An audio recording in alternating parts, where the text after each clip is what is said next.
Welcome to Financial Freedom on Autopilot. This is the first episode where we talk about what is your dance? I know it sounds like a weird episode title, but let's jump into my childhood a little bit.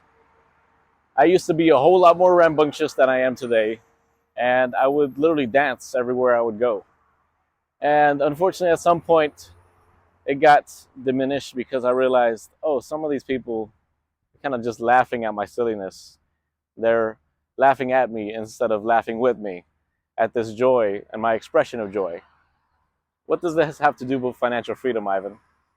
Well, once you define your dance, what you're good at in life, everything else becomes easier. Time, talent, treasure just comes to you. You're like a magnet. If you're looking for a spouse, you'll become a magnet for them too, because who doesn't want to be around somebody that's using their life as a dance, as an expression, you know? So let's jump in. Let's draw this into mindset, action, and planning, right? Mindset. What is your dance? You have to define that in your mind first before you get into any sort of action or planning, because you could define a dance as running a business because everybody else is saying run a business, but that dance is actually not bringing you any joy whatsoever. You're just following the mold. You're following somebody else's American dream when you should be making your own. Or if you're outside of America watching this, your own country's dream. So defining your dance could be done or started by just going to something like Kolbe.com, Kolbe, and they have a career assessment. I think it's called the A Index, which helps with your career assessment. It gives you a list of like 5 to 10 careers that your personality attributes to. For me, I'm more into business leadership. I could become a politician. I have a couple different things to choose from that I really related to after getting that list. So that could help you define your dance. There was something else that helped me to really figure out my dance well, which was Wendell Matthews, a good friend of mine and a real estate guru also. He said, when I went to go do this improv class, it was the best emotional return on investment I ever did. And he just said it in passing. We were at the closing table for a deal, and it just really rocked me, like to my soul, because I never really thought about anything emotionally returning on investment. I thought of like everything in life has to give me some sort of financial or other benefit. There's not this space for emotional, immeasurable stuff, right? Because emotions are not really something you can measure, at least in the short term. So that really hit me because it helped me to identify further into what I really need to do, which is really triple down on helping people while investing in real estate. And I've always done it even throughout my 20s, but towards that conversation really helped me to drill down into it further. So really take an assessment, take multiple assessments, even drill down into other emotional states that help you identify who you are, like attachment styles, which helps you to identify insecurities that may hinder you from having your full-fledged mindset. So that's defining the mindset, right? What about action? Action is really about taking what you just assessed and starting putting some work into it. And by the way, action and planning is always going to be jumping in the midst of each other. It's not a sequential, chronological order of things to make your life this perfect, just rose and dandelion that you could skip along. You have to do some work.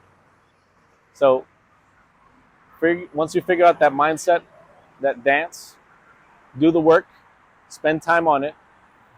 Like I mentioned to you, being a business leader, being a politician are two of the career options that were thrown at me. So jump into one or both of those things to some degree. That way you really get to feel like is this really fulfilling me? Is this one other thing fulfilling me? Doing the action as opposed to twiddling your thumbs and sitting and planning all the time and being like, well, I just don't know what to do. One of my good friends recently told me, and this is a natural transition to planning, was that he's just been kind of living day-to-day life and just kind of going to church Bible groups. And although it's good work, he feels like he's not really moving the needle in life towards something he really wants to do, something perhaps scary, which, by the way, business ownership can be scary, but it can also be greatly rewarding and draw you closer to that financial freedom a lot faster if executed correctly.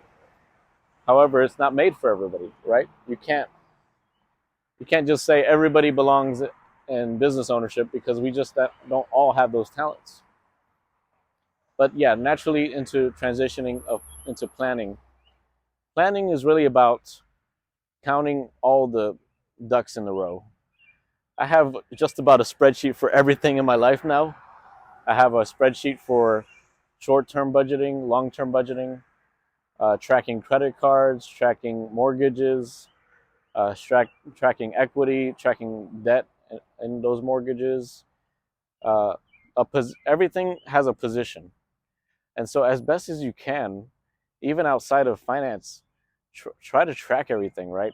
Like, you might be in a bad relationship. You might have to take inventory of how bad it is.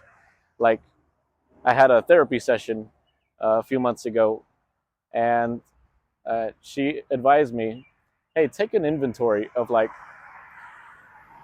the physical, the emotional, the spiritual, the affection, all these things.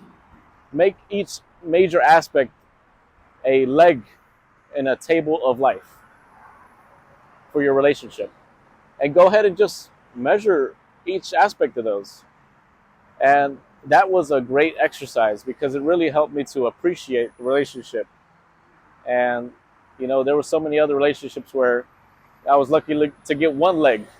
We were just both one-legged creatures moving in life. And makes me think of yet another analogy.